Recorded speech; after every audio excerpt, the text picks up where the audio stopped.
Hello everyone, অনামিকা কিচেনে সকলকে স্বাগত জানিয়ে আজকের ভিডিওটা স্টার্ট করছি। আজকে আমি লইট্টা মাছের একটা রেসিপি তোমাদের সাথে শেয়ার করলাম। প্রথমে মাছটাকে টুকরা টুকরা করে কেটে নিয়েছিলাম, ভালো করে ধুয়ে একটা বাটির মধ্যে নিয়ে নিয়েছিলাম, সরষা তেল দিয়ে দিলাম, পরিমাণ মতন লবণ অ্যাড করে দিলাম, হলুদের গুঁড়ো,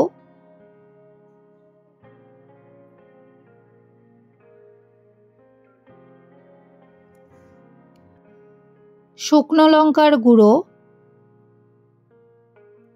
জিরে গুঁড়ো, কুচনো পেঁয়াজ কুচি সব কিছু অ্যাড করে দিব মাছের মধ্যে।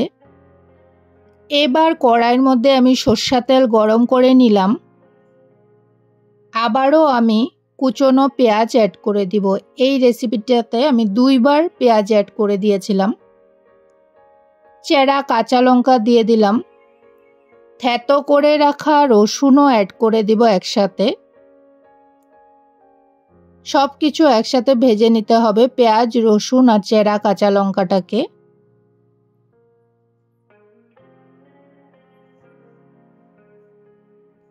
মাছের মধ্যে আমি মশলাগুলোকে একসাথে ভালো করে মেখে নেব। এই মাছটা কিন্তু ভাজা যাবে না, এইভাবে করেই রান্না করতে হবে, ভালো করে মেখে তারপর রান্না করলে খেতে অনেক টেস্টি হবে।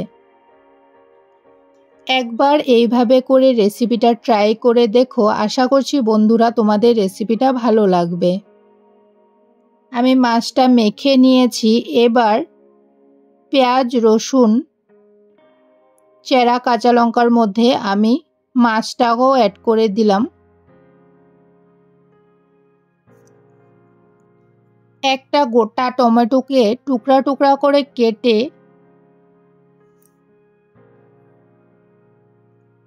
মাছের মধ্যে দিয়ে দেব।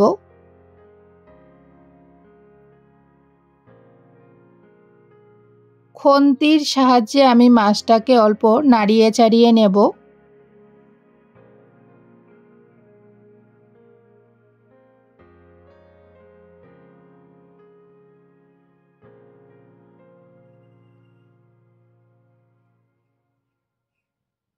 মশলাটা ভালোভাবে কষে আসলে আমি অল্প পরিমাণ মতন জল অ্যাড করে দেব।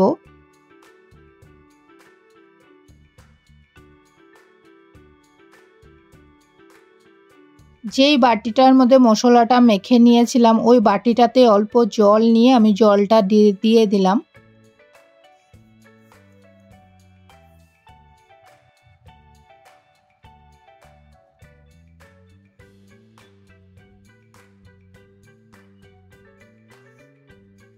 মাছটা ফুটতে শুরু করেছে, অল্প সিদ্ধ হয়ে এলে কুচনো ধনিয়া পাতা অ্যাড করে দেব। ধনিয়া পাতাটা দিয়ে দিলাম। এবার আমি অল্প কড়াইটা ধরে হিলিয়ে নিয়েছিলাম, কারণ মাছটা কিন্তু এখন আর খুন্তির সাহায্যে ভালো করে নাড়া যাবে না, তার জন্য অল্প নাড়াচাড়া করে নামিয়ে নেব।